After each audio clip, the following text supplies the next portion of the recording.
organizations to help aid your family until you were able to get your insurance check reimbursement so you could pay for your new home to start the building process. The Red Cross have basically put up us for a short period of time, and then after that we're on our own.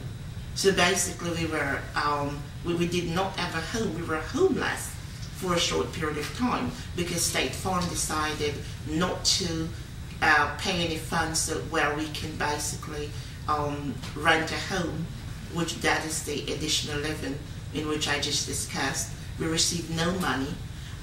We also did not receive, until this moment, which is 6 years later, we have not received any payment. However, during that process, State Farm conspired with numerous corporations in order to defraud us. Okay, let me take you back now. You stated that they did not aid in for us helping with a hotel for you and your family. You guys were homeless for a certain amount of time. How long were you homeless? We were homeless for about 2 weeks. 2 weeks, so that means were you out in the element, living in the car, on the streets? Where were you guys living? We were out basically living in the street, or somebody might put us up for one night, but then we can't stay there for that the second night. But we were literally homeless people, and I had 4 children at the time. Okay, and also at that time, you, prior to the fire, you were paying your homeowner's insurance monthly. You were not default in your monthly notes to the insurance company. Never default. No, absolutely. Okay, so what was the reason for them not reimbursing you to get your house back up and running? I believe it's a conspiracy. It's a conspiracy because State Farm wanted Mr. Nanan, the policy was in his name, to agree to tens of thousands of dollars from his insurance proceeds to be distributed to numerous conspirators under severely criminal pretenses. Okay, now why would they have a reason to conspire against a homeowner that has been paying their insurance faithfully, and all of a sudden they wouldn't pay this claim? Why did they not pay the claim? Because as I was explaining to you, was that there is other corporation that was conspired to defraud our family out of money, and the reason why the claim was not paid was because Mr. Nanan says no, we are not going to agree to you paying funds from our insurance proceeds under fraudulent pretenses to these people. Mm-hmm. And let me just tell you briefly why they were involved, or what they claimed that they did. So they were involved.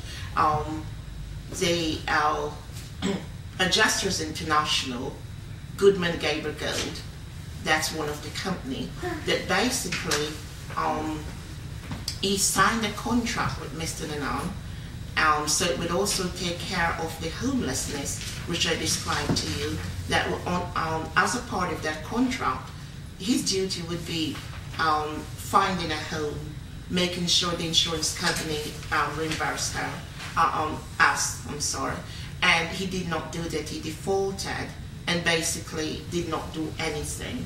Who was Mr. Nanan? My husband and the policy holder. Okay. And he basically did not do anything. That company didn't help us. And so that we then were left on our own to do everything.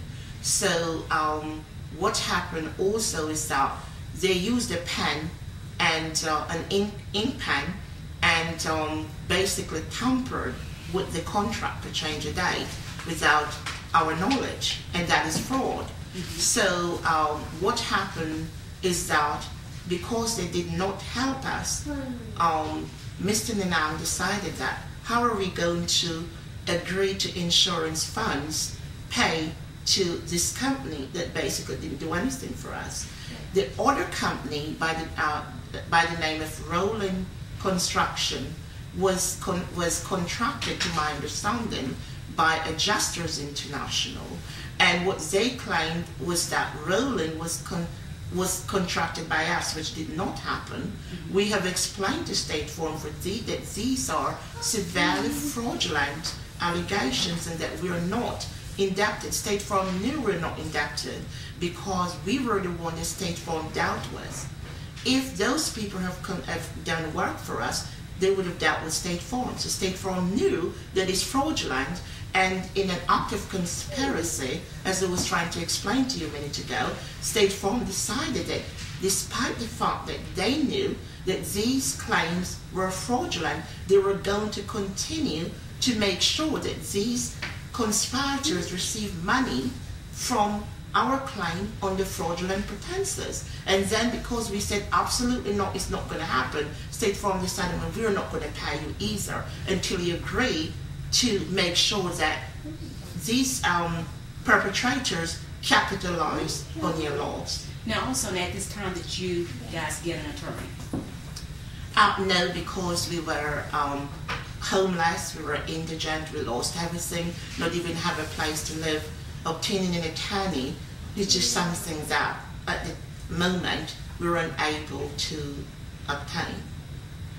Okay, so pretty much this whole case for the last 6 years has been pro se, which means you have been representing yourself, going out, doing investigating, putting all the documents together, going to numerous, going to the courts and pleading your case, and still have not gotten any justice. Yes, and just let me make a quick point, if I can. Our first court hearing was April 9th of 2004, and I showed up in court that day with the expectation to obtain an adjournment, that somehow along the way, perhaps if we can borrow some money, that we would be able to hire a lawyer to represent us. And it was the first hearing, and when we got there and I asked the judge for an adjournment, he said, no, I'm not giving you an adjournment, you have to represent yourself. And I was forced by him to represent myself against 4 experienced attorneys. And as one can imagine under the circumstance, how difficult it would be that you're not a lawyer, but you are called upon to represent yourself against 4 experienced lawyers. Now what judge did this? Judge David Dalton. Most respected judge, even if you does not ask for an adjournment, would have said, I'm going to give you an adjournment so you can get a lawyer. But I've asked for one and he said, no, you are going to represent yourself because I'm not going to allow you to an adjournment. And as I said, it was her first hearing. It's not to say abuse the process and kept on going back and forth and doing that to muddy, the process. It was just my first hearing. And when you told me that, it's just like a thrill came over my body. And I just said, Shelley, get up there and do the best you can. And I did represent myself, the best I could. And I must tell you that 6 years later, this judge have basically treated us so disrespectful and have embezzled funds intended to pay a claim.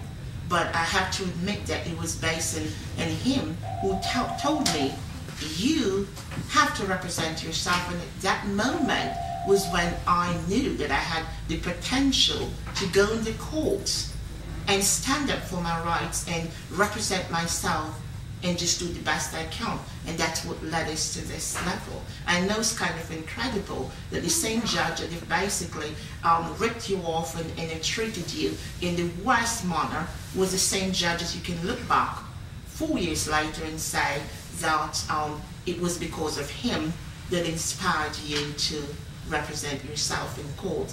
And not to be lengthy, but one more quick point.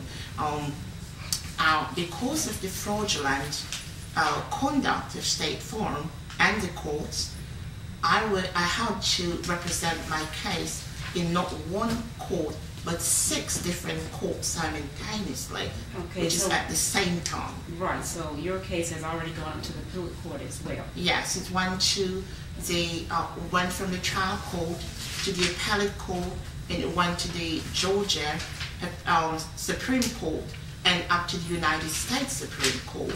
And it was me all along that represented these cases. I'm sorry, this case, because it's one issue that just went into more than one different direction, all by myself. Yes, and I did a pretty good job, because I must tell you, I'm proud of myself because I was winning in every court. The law was